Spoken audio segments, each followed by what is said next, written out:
ശക്തമായ പ്രത്യാക്രമണം കഴിഞ്ഞ ദിവസങ്ങളെല്ലാം നടത്തിയ റഷ്യ ഇപ്പോൾ ഒരു വലിയ കടന്നുകയറ്റം നടത്തിയിരിക്കുന്നു. മധ്യ ഉക്രൈൻ ഭാഗത്തേക്ക് റഷ്യൻ കരസേന നീങ്ങിയിരിക്കുന്നു. ഡിനിപ്രോപെട്രോവ്സ്ക് എന്ന് പറയുന്ന നഗരം പൂർണ്ണമായി തന്നെ റഷ്യ പിടിച്ചെടുത്തിരിക്കുന്നു. റഷ്യയുടെ 90ാമത് ടാങ്ക് റെജിമെന്റ് ആണ് ഈ ഡൊനെറ്റക്സിൽ നിന്നും, അതായത് പടിഞ്ഞാറൻ അതിർത്തിയാണ് ആ പ്രദേശത്തു നിന്നുമായിരുന്നു ഡിനിപ്രോപെട്രോവ്സ്കിലേക്ക് എത്തിയത് എന്ന് റഷ്യൻ പ്രതിരോധ മന്ത്രാലയം അറിയിച്ചു. ഈ പ്രദേശം എന്ന് പറഞ്ഞാൽ ഉക്രൈന്റെ സാമ്പത്തിക നട്ടെല്ലാണ്. ഉക്രൈനിലെ ഏറ്റവും ജനസാന്ദ്രതയേറിയ പ്രദേശമാണ്.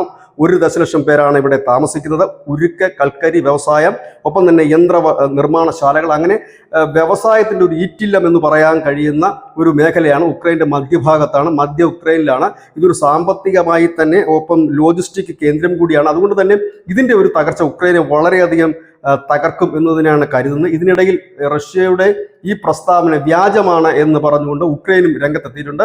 റഷ്യ ഇത്തരത്തിൽ മുന്നേറുകയാണ് എങ്കിൽ ഒരുപക്ഷെ അത് ഒരു ലോക യുദ്ധത്തിലേക്ക് പോകാനുള്ള സാധ്യതകൾ കൂടുതലാണ്. കാരണം ഈ പാശ്ചാത്യ ശക്തികളെല്ലാം ഉക്രൈൻ്റെ പിന്നിൽ അണിനിരക്കുന്ന ഒരു കാഴ്ച കൂടിയുണ്ട്. അങ്ങനെയെങ്കിൽ അവരുടെ പ്രതികരണം എന്തായെന്നൊക്കെ ഉള്ളത് വരും മണിക്കൂറിൽ അറിയാൻ കഴിയും. പക്ഷേ ഈ യുദ്ധം തുടങ്ങിയതിന് ശേഷം റഷ്യയുടെ ഒരു വലിയ നീക്കം, വലിയ ആക്രമണം, അതായത് ഉക്രൈൻ്റെ മധ്യഭാഗം തന്നെ പിടിച്ചെടുത്തുകൊണ്ട് അവരുടെ കരസേന നീങ്ങുന്നു എന്നുള്ളത് തന്നെയാണ് ഏറ്റവും പ്രധാനപ്പെട്ട വാർത്തയും. വടക്ക് കിഴക്കൻ പ്രദേശത്തിൻ്റെ ഒരു ഭാഗം നേരത്തെ തന്നെ റഷ്യ പിടിച്ചെടുത്തിരുന്നു. News desk, news India Malayalam.